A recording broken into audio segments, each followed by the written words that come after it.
Welcome back to the Operetta. There is a lie that men tell themselves in the dark, usually after their third glass of cheap whiskey. It's the lie of the White Knight. It's the belief that every damsel in distress is just a prize waiting to be won.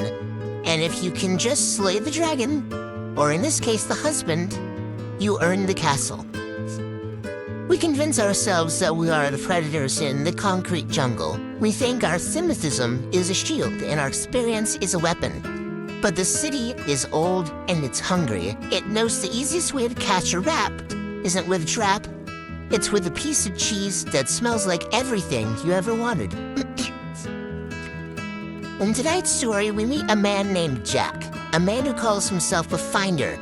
He thinks he knows where the bodies are buried. He thinks he can manipulate the board to get the girl, the money, and the happy ending. But Jack forgot the first rule of the wild. Just because you have teeth doesn't mean you aren't on the menu. Let the show begin. The ceiling fan in my office was trying its best, but all it really did was chop the stale air into smaller, warmer blocks of disappointment. It smelled like old coffee and the cheap vinyl of my waiting room chairs.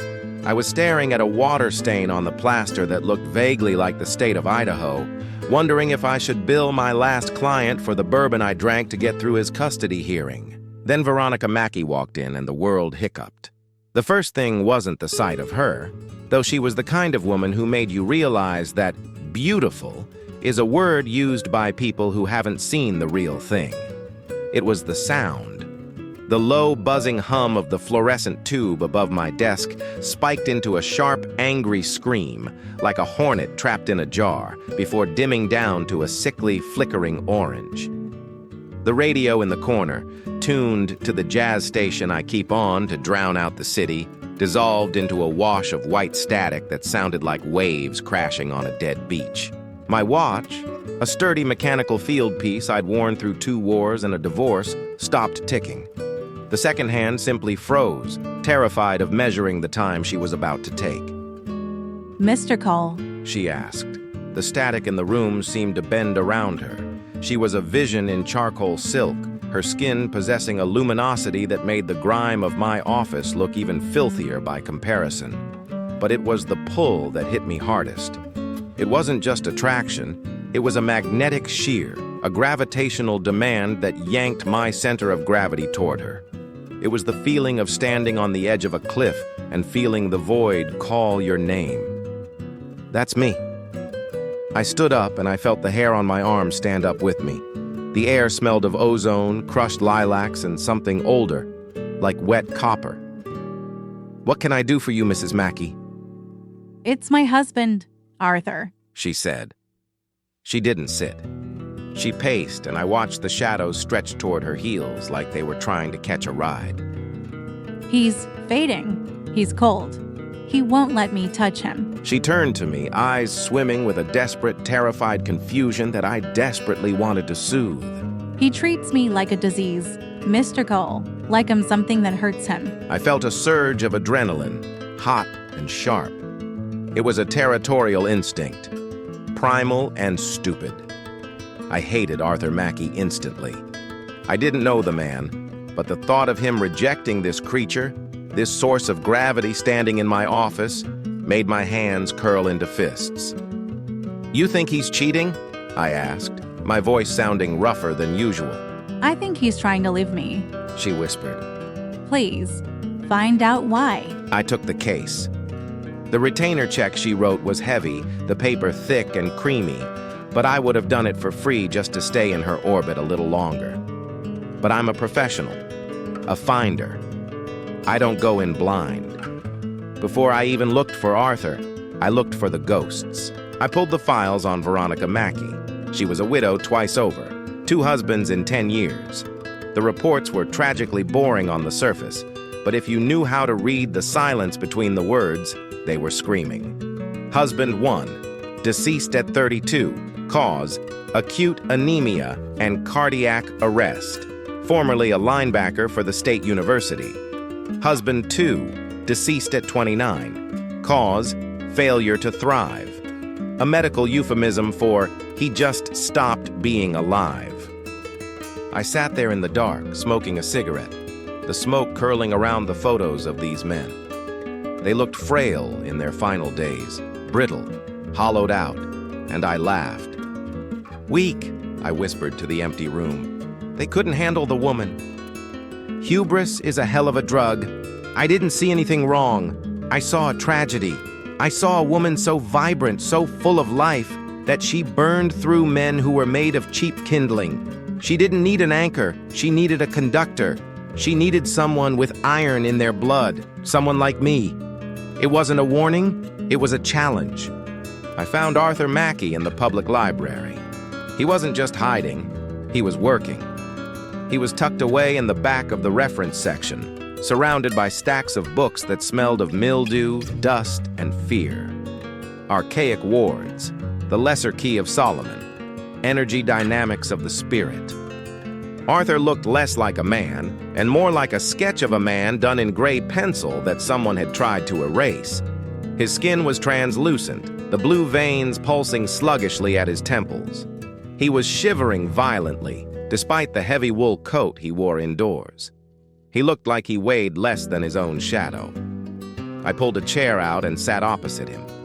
The silence in the library felt heavy, pressurized. Light reading, Arthur? He didn't look up. He kept tracing a circle of salt he'd poured onto the wooden table, his fingers shaking. She sent you the static. I can feel the static on you. She thinks you're stepping out, I said. She thinks you don't love her.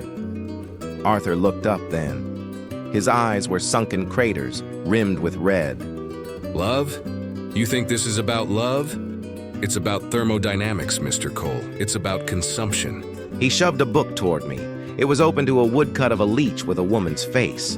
I'm trying to find a seal, a barrier, something that lets me sleep in the same bed as her without waking up a year older. You're researching demons, I scoffed, leaning back. You think your wife is a monster? She's not a monster. Arthur whispered, his voice cracking. She doesn't know, that's the worst part. She thinks she's loving you, and God, it feels like love. At first. He leaned in, his breath smelling of decay and copper. It's the best high you'll ever feel, Mr. Cole. It's warm, it's golden. It makes you feel like a god. It's like standing in the center of the sun. And then, when she lets go, you realize she took a piece of your soul with her. He grabbed my wrist. His hand was freezing, dry as old paper. I'm building a wall. I just need time to find the right words to block the drain. If I go back now, I won't last the night. I'm almost faded out, can't you see? I'm transparent. I looked at his trembling hands. I looked at the salt. I looked at the pathetic fear of a man who couldn't satisfy a woman like Veronica. You're pathetic, Arthur, I said, pulling my arm away. You're not building a wall.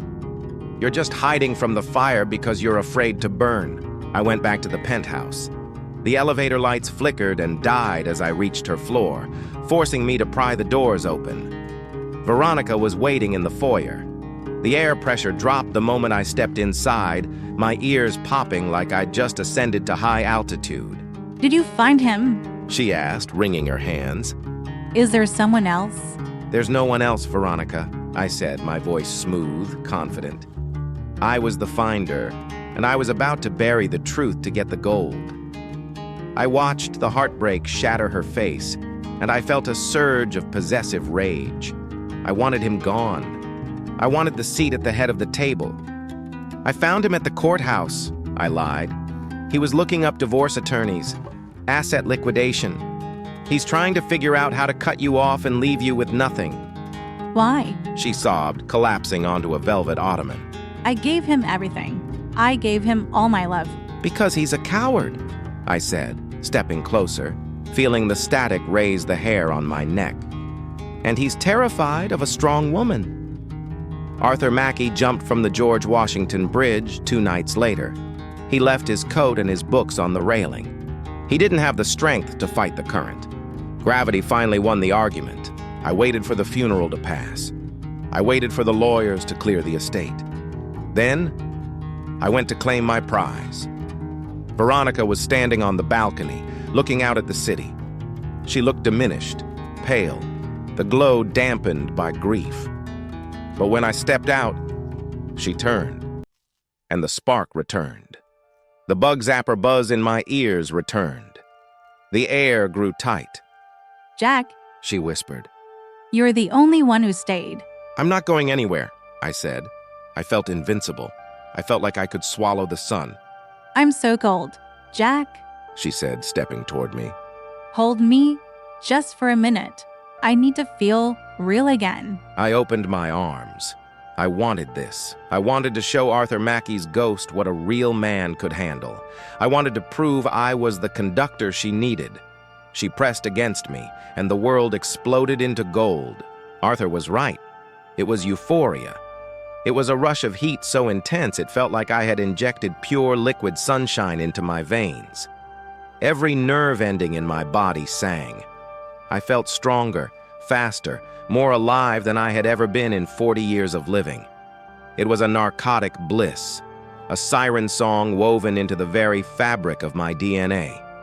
It was the feeling of freezing to death, that final, comforting warmth right before the heart stops. I pulled her tighter, wanting more, wanting to drown in the light. Take it, I thought. Take it all. And she did. The heat didn't stop. It just kept going, pulling the fire right out of the grate. The euphoria crested and then shattered into a terrifying, icy freefall. The golden rush turned into a vacuum. My knees buckled. I tried to inhale, but my lungs felt like paper bags that had been crushed flat. The strength I felt a second ago wasn't given to me. It was being summoned to the surface to be harvested. Oh, Jack, She sighed into my neck, her body heating up against my rapidly cooling skin. you feel incredible. I tried to push her away. I tried to shout. But my brain was sending signals to muscles that no longer had the voltage to respond. I was a flashlight with the batteries leaking acid inside the casing. I slumped against her, dead weight, held up only by her newfound strength. The doctors would call it a rapid-onset autoimmune collapse if they ever saw me, but they won't see me. I'm in the master bedroom. It's been 5 days, or maybe 5 years. My watch stopped working the day I met her, so it's hard to tell. I am a husk. My skin is gray and tight, stretching over bones that ache with a deep, marrow-level frost.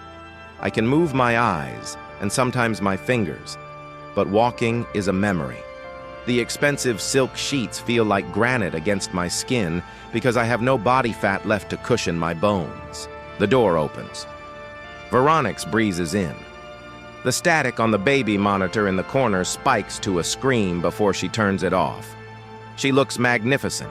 She is radiant, her hair thick and glossy, her skin flushing with the vitality of a 20-year-old. She is wearing my life like a new coat. She sits on the bed and the mattress dips. She puts a hand on my forehead. It burns like dry ice. You're still so sluggish, darling. She says, pouting slightly. It's not malice, it's worse. It's total innocent ignorance. She thinks she's a nurse. She doesn't realize she's the disease. I made you that soup you like. She says, spooning broth that tastes like nothing into my mouth. I just don't understand it. Jack, you were so fiery when we met. So intense. You felt infinite. She sighs, looking out the window, genuinely baffled, genuinely hurt by the universe's cruelty to her. Why does this always happen to me? She whispers to the glass, watching the city lights that are brighter than I will ever be again. I pick the strong ones. I pick the fighters. And then, you all just get so boring. She turns back to me, eyes wide and innocent, and leans down for a kiss. I feel the drain open. I feel the last few volts in my heart stutter. Try to get better soon, Jack. She murmurs against my cold lips. I need someone who can keep up. The bunkhouse is quiet tonight. The kind of expensive, hermetically sealed quiet that money buys to keep the city screaming outside. Jack wanted to be the hero. He wanted the warmth, and the tragedy is he got exactly what he asked for. He is the log on the fire, burning bright to keep someone else warm. There is a specific kind of justice in watching a predator become battery. Jack spends his life finding dirt on others, digging up secrets to ruin lives, only to end up as a disposable racehorse for a creature that doesn't even know she's eating him. He thought he was the protagonist of a noir romance, but he was just the next course in a very long, very elegant dinner.